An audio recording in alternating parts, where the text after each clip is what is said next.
Right, so the first question that I have really about the novel is an observation that the story world is very, very violent, it's very psychologically complex at the same time, and it's also quite a genre-defying novel as well. It's an action thriller.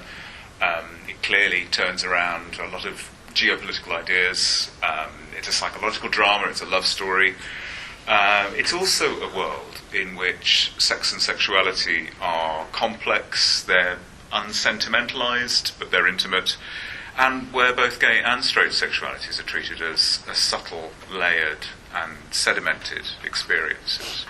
We've talked in previous weeks about critical fiction being something regulatory. It's an attitude that you might adopt consciously. And you talked about this a little bit in the first session, but to what extent did you set out to create those kind of complexities that I've just mentioned in advance, or how were they suggested by, or alternatively, how were they suggested by the writing process? Well, I mean, just going back to what I was saying earlier, a lot of my personal politics are in the pages of the book. Now, once I started to think about, what my politics are, they're really quite basic. I think human rights is a good way of encompassing it. But I think the second part of that is once you say, okay, human rights, what do we mean by them? The freedom to live safely, regardless of who you are, the freedom to work and study and have a house, to love who you want. All these are, for me, quite basic things, if you want to, in a larger rubric of, not legal, but moral human rights. But beyond that, I think the freedom to have your story told is my literary claim to, or creative claim to human rights. I think we forget that it's crucial that we can't actually pursue any kind of equality, we can't pursue any kind of humanity, or even begin to think about it, unless we start thinking of people as fully human. So we talked about, a couple of weeks ago, we talked about Afra Ben and her novel, Oronuka, which places a black slave at its core, and how it sort of makes a case for people who in that particular moment weren't seen as fully human. And that comes out of telling the story. So for me, the idea that non-heteronormative sexualities should have the same exact space in terms of the storytelling, in terms of being told fully as stories, is something for me that is human rights. That is saying, look, not everyone may agree with it, but unless we see everyone as human, we aren't going to go further with it. We can't make a case for, everyone deserves to be equal under the law. We can't make the case for people should not be treated poorly. We can't make any of those cases unless we're willing to see them fully. And I guess in different ways, both not only, and I think that's one part of it, is heteronormative sexualities, and non-heteronormative ones. But there's another part of it, which is the idea of, and this is, again, it's a contentious area. We like to think in Britain and in London, we've all sorted it, we're post-racial. But the idea of interracial relationships, ideas of serious non-marital relationships. All of these play a part. And again, unless we're willing to discuss those, we can't actually make the claim. Let's not forget, the states in the parts of the US where anti-miscegenation laws were in place, even while I was planning and thinking about this novel. So it's not exactly, when we talk about, post-racial, we're talking hot air, but it's not that long ago that laws specifically forbidding interracial marriages were on the books in, let's say, the most powerful country in the world. So I think for me, that's what comes to it. And yes, in that sense, it's a very conscious choice. I mean, that's a really sort of powerfully inclusionary aspect of the book. There are all these, and we've talked about hegemonic discourses, and so there's this very conscious attempt to write against those hegemonic discourses in the story world. Contrary to that, there's an aspect of the story world that is quite exclusionary, and that's the setting of the hotel. I mean, first of all, it's an incredibly dramatic setting. It's a very claustrophobic setting. It's extraordinarily dangerous, but it's a very aspirational setting. It's a luxury hotel, a five-star plus hotel. Something you mentioned before, Shining Path and the attack on the hotel. Before there was the Source. When we're thinking about luxury hotels as well, we know what happened in the Taj Mahal Hotel in Mumbai in 2008. I think that inclusionary aspect and the exclusionary aspect make a very complicated tension in the story. And can you say something about that complex relationship that a reader must necessarily have? A space like this that is foreclosed for the majority of people, an object of fascination. Why did you choose to stage your reflections on violence, intimacy in a setting like this? Well, it's quite strange, isn't it? When I was thinking about what hotels do, hotels are a little bit like airports. They're this kind of space where people can go in and out. But they're also places where people can suddenly stop. They can put on these personas, right? So there's the person who's there for a conference. They're the person who's there for a holiday. The marital, the couple that's there for their honeymoon. So there are all these different things, which in strange ways refracts and sort of distills aspects of ourselves. There's another side, of course, that hotels are strangely porous. So think about what we do when we travel. We sometimes behave like the people who work, right? In the hotel. So the cleaning staff, for example, who comes in and magically clears your room, doesn't exist. So it's a strange kind of a blindness that we put on at the same time, that somehow by entering this world we can ignore the fact that it's a very porous world, that there is an illusion that it's exclusive. But the information, the data, the experiences are going back and forth. Now, I find that really fascinating, the fact that the ways in which we behave. But the other part is, of course, the idea of kind of like an airport. Consciously, we may not acknowledge it, but these are places where multiple groups cross paths. So people who are in some ways at the bottom of the economic scale, as well as people who are at the top of the economic scale. And for me, that created this very interesting universe, which is at once inclusive, because people are walking in and out, but also exclusive, because there is this clear blindness that is created partly by the institution, so people are just invisible, but it's also then taken on by people who are guests, who sort of think that nobody else is around. So it's a strange complication for it. But then there was, and I must say, this is a very political stance, and this is possibly one of the most political stances, or overtly political stances, I took. Multiple five-star hotels have been attacked around the world. One of the things that this exclusivity, this aspirational quality does, is that, of course, it excludes people, right?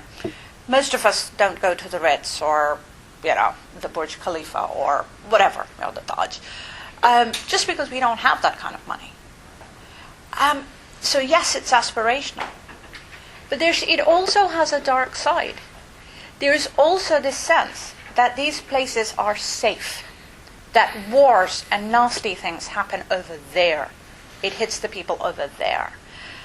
And yet, if you look closely, those incremental political and economic decisions that create those wars, that exacerbate those situations, happen in precisely these places, in the friendly business environment, in the business suites, in the five-star VIP suite where the president stays. Those are the kinds of things. And in some ways, it was sort of me going, you know what? There is no safety.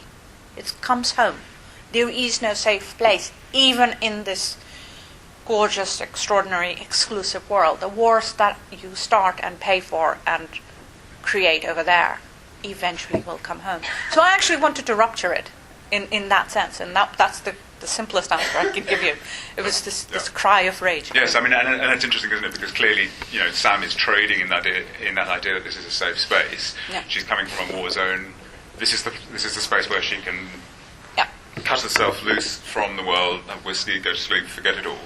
And of course, it erupts in that location. And you also talked about the kind of hidden world of labour that's there in the hotel, and Abby as a representative of that. Slick business service front, and I want to ask a little bit about why you chose those two characters. You've just touched on it. I say it's a very claustrophobic environment. It's very intense in the present tense moment of the action.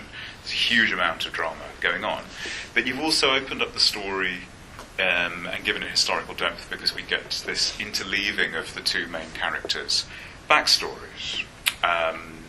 And I wanted to ask you why you gave your characters the particular backstories that you did. Why do you take Sam around the world to these various different places? Think about the trajectory of her relationships.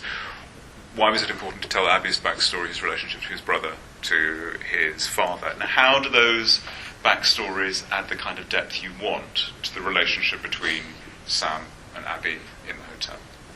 This is kind of actually a two-part question, because the first part is technical. The first, the choices you make is, a lot of that comes from character development. So when I'm writing my notes and when I'm creating the character and I'm figuring out their biographies and the internal, the external, some of the aspects come out of it. When you then put the character in a particular space, you realize that they are a sum of all their past, just as we are, right? But certain parts of that past are helpful in making sense of the story and the character. Now, with humans, that's not possible, because we are far messier than any fictional character will be. And also, we don't actually have the ability of just cherry-picking bits, although we try. We try to say, well, this person behaves a certain way because X, Y, Z. But that's always a kind of construct that's imposed rather than a natural one. With, of course, fiction, you can do that. You can make those choices. Strangely enough for me, Abby's stories or backstories were very much about, as I said, he is at the bottom of the inferno. He is that combination of Lucifer, Judas, Brutus, the idea of, a moral man. And the only way I could bring that up was to explore why he becomes this moral man and how he gets there. So all the stories, the fact that he's trying to go there, the disillusion, the disengagement, the rejection, all of that adds to him. But I was also clear that, of course, just him being a moral man isn't going to be enough. I mean, he is, in a sense, heroic. And that has to be a choice he makes. And that's why those were important. With Sam, it was quite interesting, because it was almost the other way around. She's a chronicler. And I wanted to make a case that these wars are endless. The places she's constantly going from one war to the other, and just because they're off our headlines and our newspapers doesn't mean that the war ends. There is a wonderful writer, Timothy Moe, and he talked about how there is in literature, and especially Western literature and war literature, if you want to call it that way, as a genre, is really a Western genre. There's a trope, there's a standing, framing. The war starts when the white man arrives to bear witness, and it finishes when they leave, because they've been transformed by the war. Who cares about the people who are actually dying? And you can see that, whether it's Vietnam, it's the Second World War, there's a long trajectory of this. And I actually wanted to subvert it. I wanted to say, no, the wars don't stop. The wars don't end. Just because the person who's moving on shifts from geographically. But more importantly, I wanted to sort of reject this idea that there can be a transformation. I rejected this idea that, just because you jet in or helicopter in and then helicopter out and take photographs and write reports, you are somehow transformed as a human being. So in a sense, that was again a critical stance. It was a very clear, conscious political stance. In the hotel, in the relationship between Sam and Abby, the question of safety and security and your ability to look after your intimates becomes very clear. And one of the, I suppose, most unusual things about it is you've given us a kind of family. You've given us a maternal figure, a paternal figure, a child figure, unrelated to one another but thrown together in a domestic setting as well, which is a proxy for a home. People go to hotels to have a kind of domestic experience, but with all the labour taken out. So in some strange, dislocated way, you've given us a family setting in a domestic setting, but it's very odd, and obviously it's fraught with extraordinary danger. And I want to look at two particular passages that are about intimacy and risk and danger and our capacity for looking after one another. And I'd like to ask you what you think of these passages, what they mean to you. And so the first one, if you have the novel with you, is on page 88. And it's the beginning of the first full paragraph. From beneath the body, a small hand pokes out, curled on a scrap of the pale striped shirt fabric, nearly hidden from view, unseen by any but the most careful observer. Intrigued, she draws closer, the viewfinder before her eye protecting her, even as her fingers manipulate the lens, focusing, pulling in for extreme close-ups.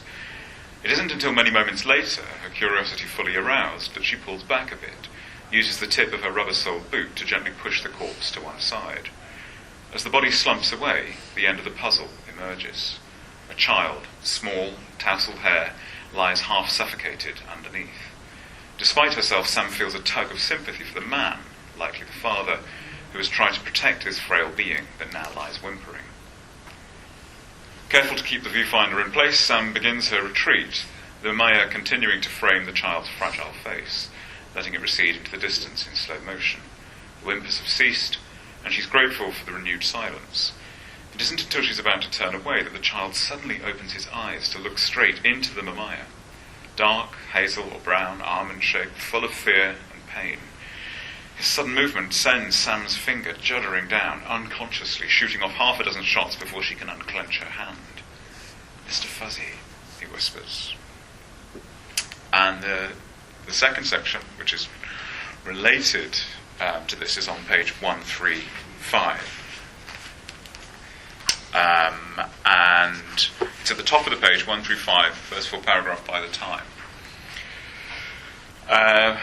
And this is the point at which Sam is back in her room with Billy. The first scene is when she encounters Billy for the first time in the room where his dead parents are, and now we're in the room. Sam's taken him back, and she's looking after him. By the time she begins cleaning the gash on his shoulder with a towel, Billy is sobbing, each garbled intake of breath and tears getting louder. Lucky, Sam sighs, it's just a scrape rather than a proper bullet wound. Sam imagines that the father's body had fallen on him and had stayed there for hours until the child had managed to wriggle out a little. That it had perhaps limited the bleeding, perhaps even helped the clotting. The move up the stairs started the bleeding again, though, and his wriggling is not helping. Billy knocks her hands off a couple of times, splashing the water from the vase over her. "Look, this has to be done," she tries to reason. Not sure if children are capable of reason at all. But he pushes her off once more, this time accompanying the defiant gesture with a definite "no." His voice sounds loud in the silent room, disrupting the hushed atmosphere of whispers and measured steps. Sam jumps up instantly, cocking an ear to the door, wondering if even that small voice has somehow travelled through to danger. Billy's eyes grow sharp. "I don't want that," he speaks up again, in that same tone, raising the volume by a fraction. With the unerring child's instinct, he's understood that he can control her with a threat of sound. Through two very powerful moments and two very different relationships between mother and child figure. And can you say a little bit about that relationship? Well, I'm always fascinated by this constant power play that happens. between children and parents, and children and adults. At one point, at a starting point, children have the least amount of power possible. They can influence nothing, including their bedtime. They have to do what they're told. And yet, part of the growing up process is defying all control that's placed on them. Right? That's how we grow up. We push the boundary. We reject the boundaries that are being placed on us. At a very simplistic level, we argue when we're 7 or 8, can I have an extra half hour out of bed, or can I not eat the stuff? I mean, it's that level of defiance. And yet the larger scheme of things, those defiances are what form us. Now, in this case, of course, we're in a situation where any of that defiance, which is in some ways required to become an adult, is what will get both of them killed. So there is a danger to that. And in some ways it refracts and it emphasizes the danger we always feel. So when you look at a kid, they go to the park and there's a sense that you don't want to let them out of the park and don't fall off the swing and don't run into traffic. And the danger is constantly there. And in this particular case, it's just emphasized and really highlighted. The second part of this is, of course, this complete human mystery. Given the fact that this being, any child, is really fragile, why do we choose generation after generation to produce them and to love them when we know that anything is going to destroy them? Pretty much anything. I mean, it's things like, little things like, feeding them the wrong thing, or if it's a baby, then, the fever rises beyond a certain point. And this is an irrevocable damage, and it's an extraordinary human impulse to love something and to choose as a species to constantly love something that is entirely at our mercy, and as well as the mercy of the entire universe. So I'm really fascinated by that. I was fascinated by why do we choose to love, and why do we choose to love in face of this complete risk. And we often think of risk to ourselves when we say, when we love, the risk is to ourselves because we're making ourselves vulnerable, we're trying to do X, Y, Z. But actually, the risk is also for other things. And we often don't think about it. So what happens when you create this child, or when you find a child and love it and take care of it, but it's completely vulnerable to everything in the world? How do you then live with it day after day, moment after moment? And I think that is, in such a grim, horrible, shocking environment, I think to me that's the moment of life affirmation, of saying this is something we choose to do, and that is good for us. That is the good in us as humans. So it's a combination of both. And it's an incredibly vertiginous moment, isn't it? It's the moment when the risk is presented, your ability to care is presented, and suddenly this terrible sort of abyss opens up beneath us. Sam makes a number of choices in the novel and in the story world, in the backstory of the novel as well. And this is obviously her choice to care for Billy is a very powerful one. But she has encountered lots of scenes of violence before, and I want to ask if you can say something about the impact of the instances of her war work, her war photography, in the earlier scenes. And you present the violence in a very shocking way. I'm just going to turn to pages 24 and 25.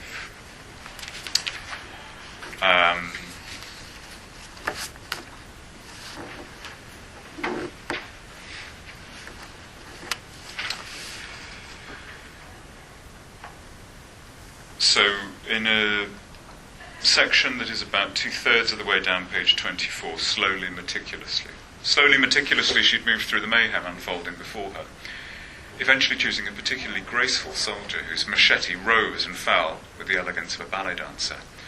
His slim back seemed to tense with each movement, the darkening sweat patches growing across his dark cotton shirt. His feet, encased in a pair of blinding white sneakers, stepped lightly, almost floating above the dirt and gore that was collecting on the ground.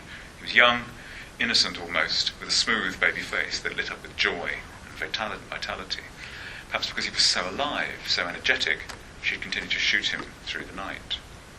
The next morning, when the village had finally fallen silent, her party had walked down, the guides insisting that she needed to photograph the aftermath.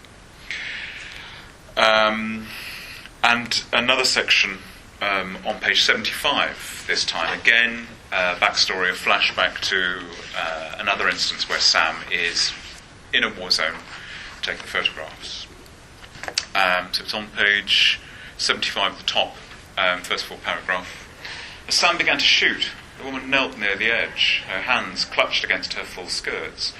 For a moment, her finger lightly caressing the shutter release, Sam thought the woman was praying. In her head, even as she shot, Sam could see a story unfold. A close-up of the child closest to her, the face as immobile in sleep as in death. The woman, her eyes streaming, face turned upwards, her hands clutched in her lap like a painting at church. Sam came to her feet, her attention on the Leica, composing, focusing, shooting on instinct alone, circling the little group to find the best angles. Perhaps that is why the next shots came as a shock.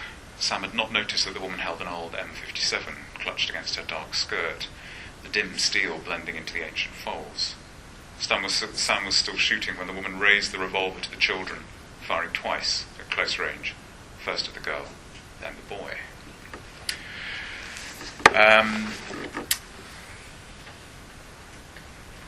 Sam decides in this instance to turn this violence into a work of art. It's incredibly violent. Both these scenes are extraordinarily violent, visceral, shocking in what we know is happening. But here, Sam's reaction to that risk, that danger, is to turn it into something contemplative, something incredibly still, to take the terrible, violent dynamism of the moment and to turn it into this still object of contemplation, a work of art. Again, you touched a little bit on it, but I want us to go back.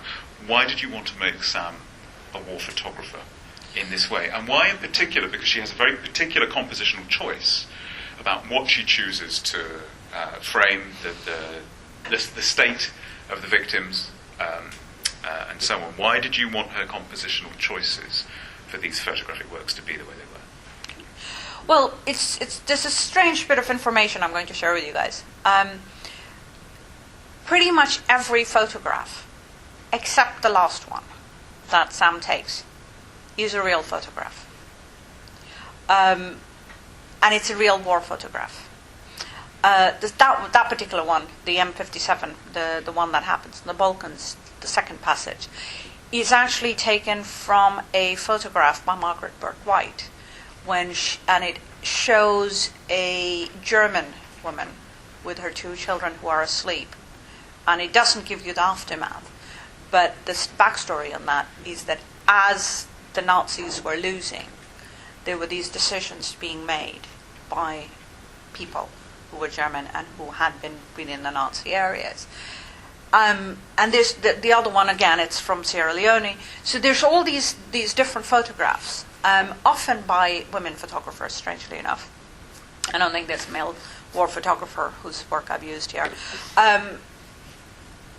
And I found these really quite useful to pin it down, partly because we have this habit of sort of that photography repeats itself. These instances repeat themselves. And as I said, the wars don't end. They, just because the photographer is different. For me, the choice of photographs that I used and I described had to be iconic. They had to be things that, if you were a photographer, or if you knew photography, or if you knew history, they would take your mind back to those places and say, I know this one. But at the same time, I wanted to make that point, that bearing witness, if you want to call it, and that's Marie Colvin's term, who was a great war journalist, who died in Syria a couple of years ago. Bearing witness is never completely an ethical or completely clean enterprise.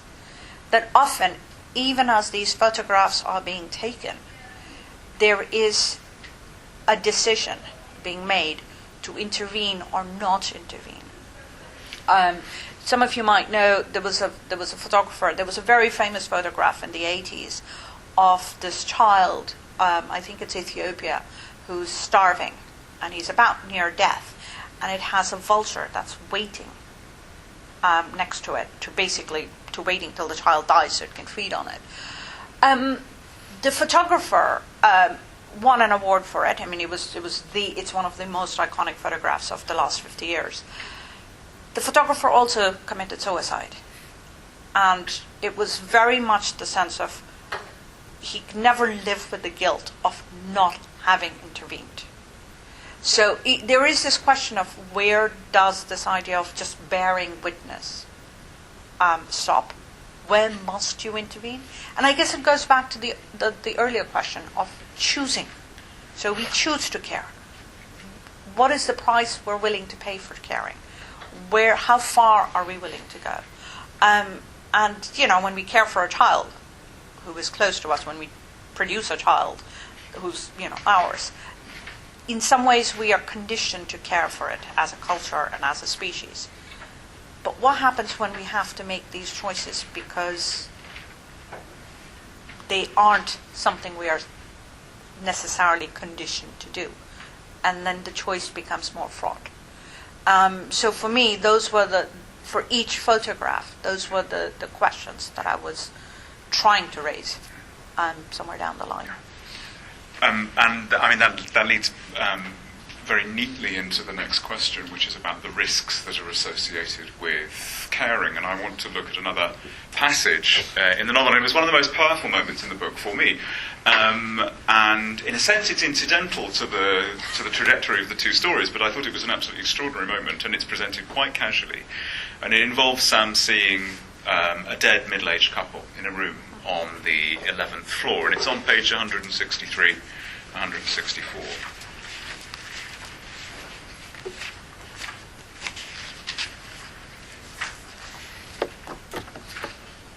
And it's at the very last, it begins on the very bottom paragraph, the end paragraph at the bottom of page 163. In the first room, a couple lie silent, the woman flung back from the open door onto the carpet, the man half slung in his chair as if caught by the bullets as he rose. Not particularly interesting, she notes, triggering off a couple of desultory shots. Middle-aged, or perhaps not so much older than her, but in that nondescript grey manner of lives, of comfortable boredom. Funny how the women always seem to rise from the meals, from reading, from bed, to answer the door, she thinks, remembering other rooms. Some sort of domestic habit, deeply inculcated. I mean, the image is presented in a very indirect way, and also by virtue of Sam's reaction to it. But it's a shatteringly powerful instance of structural inequality between men and women. The woman is killed because she gets up to answer the door. That's the structure of their relationship. She serves the man, and in this instance, it's the thing that leads her to her death first. The way we might conform to the expectations that are placed on our behaviour are the kind of things that might get us killed. And if you take the story world as a whole, it is freighted with that kind of the way that risk, danger, and death are parcelled out very unequally. And I wanted to ask you to say something about that. Well, I mean, we've talked about those issues in the last few weeks, right? The idea that we like to think we're all equal. We like to think we work in this completely neutral environment, and it's never completely neutral. The expectations that are made of us, the roles that are defined for us, where we are located, all of these impact how we behave. In this case, of course, that very, very conditioned response. Somebody's at the door. Go answer. The woman will answer the door. The child's crying. She'll get up and answer. Take care of the child. The phone rings. All of those tiny things, and they're so ingrained that we don't comment on it. We don't think about it, and yet each of those, in a very domestic, very quotidian way, are expressions of inequality. And we of course talk ourselves into it by saying, it's because I like doing it. I'm taking care of it. The man's come home, and he's been at work all day. So, I want to show how much I care because I'm taking care of my family. And these are all explanations we give to ourselves, right? And yet, when you start thinking about it, these are actually quite elements of quite larger inequalities. One of the things that, for example, is discussed quite a lot is this idea of invisible labor, right? Even in 2015, most men do, just by way of gender, do less work at home than women do, quite substantially, even if both men and women work. So even in a partnership, even though both will have a job, average says men do less work, right? Now, what does that mean? It's little things that, the dishes are done, or the laundry's done, and it's not necessarily noted. And yet, to discuss that as, this is slightly exploitative and possibly structurally not very equal, is to suddenly position yourself as a social justice warrior, or a feminist, or a feminazi, which is the other word, right? And those are useful ways of shutting down that discourse and shutting down the questioning. In this case, for me, it was like, well, what happens if somebody does something quite normal? And yes, it means they die first. It's and that is also a reality. It's also part of the reality that we're seeing, for example, in wars. We don't talk about what's happening to the women. Wars seem to only happen to the men because they go off and die as warriors. We don't talk about what's happening to the women. That's almost an experience that doesn't exist. So that is also an element of that structural inequality. And I wanted to somehow kind of highlight it, but not, or include it, not necessarily sort of say, but there's other places as well. There's an inversion of it in another scene where it's a young officer who kind of goes ahead first, because heroism is not ordering the soldier. Heroism is putting yourself on the line. So it's also about, how we value those things. In the scene when, the army's trying to get in, this young man who goes first to the door is the hero, because he's taking care of his men and he's going to put himself at risk. That possibility of opening the door or approaching the door first as a heroic act is not available to the woman, because that's what she does. So it's sort of constantly going back and contrasting bits and pieces and how we imagine the world and how we act in it. Those themes about risk and danger, protecting other people, being heroic, and being an honest witness as well. All of the themes come together in the novel's conclusion, which is extraordinarily powerful, but quite unexpected in a way, given the arc of the story is about the terrorist attack and what might happen, and you're hugely invested in the safety of the characters and whether they're going to get out alive. In a sense, that's left hanging. You don't give us that traditional Hollywood ending, but instead you give us a scene not understood by the reader to start with, but only in the final revelation as Abby is down in his office. Sam takes a portrait of Dieter and sends it electronically to Abby. Why did you want this as the final scene? Well, again, multiple things. This is a tricky one, because how you structure the novel. There's a plot imperative, but there's also a philosophical, critical, intellectual, political imperative. As I said, one of the things I wanted to do was to subvert this convention of what it means. If it ended with everybody being led away to safety, it would foreclose the idea that I had raised, where the wars don't end. This sort of quick pleasure, this easy pleasure of like, oh, they're safe now, would mean that, we forget that the wars will continue, that it may not be the same people, but the next set and the next set and the next set will continue. So I think that was one part of it, where I wanted to leave it without kind of giving it a clean conclusion, the Hollywood ending, so to speak. There was the other side of it, where, of course, if they left, and now this is a technical again / philosophical choice.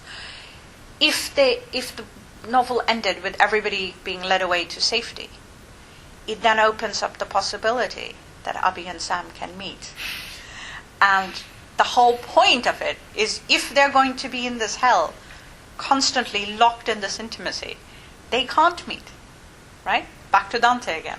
So it had to end at a point where that possibility is not quite spelled out. It may be reasonably outside the story there, but I didn't want to spell it out.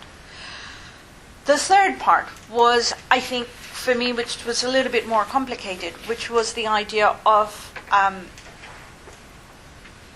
precisely that bearing witness. That final photograph that Sam takes is not for an exhibition. It's not for news. It's shifting focus from what she has done all the way through, which is she's borne witness to all these horrible things. But she has not chosen to intervene. She's been that photographer who says, well, there's a child and a vulture waiting, and I'll take a photograph and I'll get a prize, but I'll walk away. And she's paid the price for it. Emotionally, we can argue that.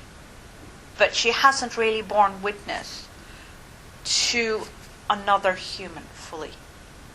And that final photograph is very much her shifting to doing something for another person. So yes, it is bearing witness, but it's a very personal way. It is no longer about watching, it is about intervening. And it's about trying to help.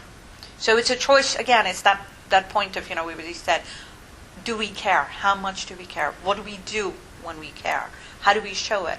And in that fraught space with very, very damaged person, that's as far as she can go.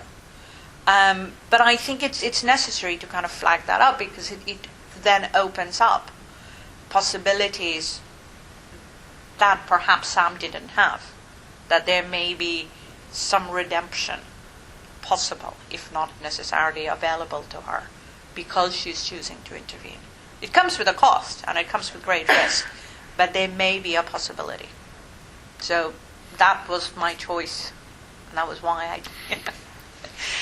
And thank you very much. And the final question, which takes us back to the videos and those two very different responses to the novel in the form of a trailer, is I wanted to ask you about your experience of talking about the novel in other situations where you've been interviewed by journalists or critics or been at literary festivals. How do the questions differ? What kind of questions do people ask in these circumstances? What have people picked up on? You talked about that. I mean, that fantastic anecdote about the Dutchman trying to catch you out on photographic technicalities. But what kind of things have people responded to, thought about, asked about in the various different spaces that you talked about? Do you know, it's quite strange because it changes. And as I said, there is no one authorized, valid response. I'm actually intrigued with the kinds of questions people ask. So, one of the early responses I got was from a novelist I really like, and he's wrote a long email. His name's Edward Wilson, if you want to look him up.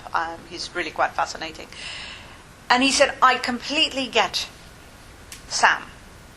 I know the urge to go to war to be able to see it firsthand. This is somebody who served in the Vietnam War and is sort of a highly decorated soldier. So it was interesting that he caught that part. And he caught, and he said, I get this urge, which I thought was really quite fascinating. And then I was at another festival, and somebody who was actually who covered the Troubles in Ireland, a photojournalist, was interviewing me, and his questions were very much from a practical side of, how do you get to be a journalist, and how do we keep sane if we, once we are journalists, and so there was a completely different area that was picked up, and I think all those are valid responses. One of my favorite responses, and I got, which I still think is brilliant. Somebody emailed me and they said, is Sam West African? And I went, does it matter? And she said, yes, it does, because I've never seen a West African woman in a novel. And I said, well, if you want her to be West African, then she's West African.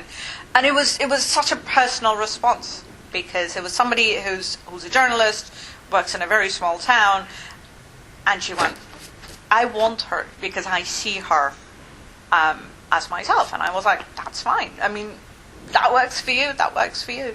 So there's a very strange set of things, and I think each response is as valid as another. I think it's always interesting for me when the responses go farther than, oh, I liked it or I didn't like it, because I think if somebody spent time thinking about it, then that's great. Having said that, a lot of people do come back and say, look, I will never put a do not disturb sign on my door ever again.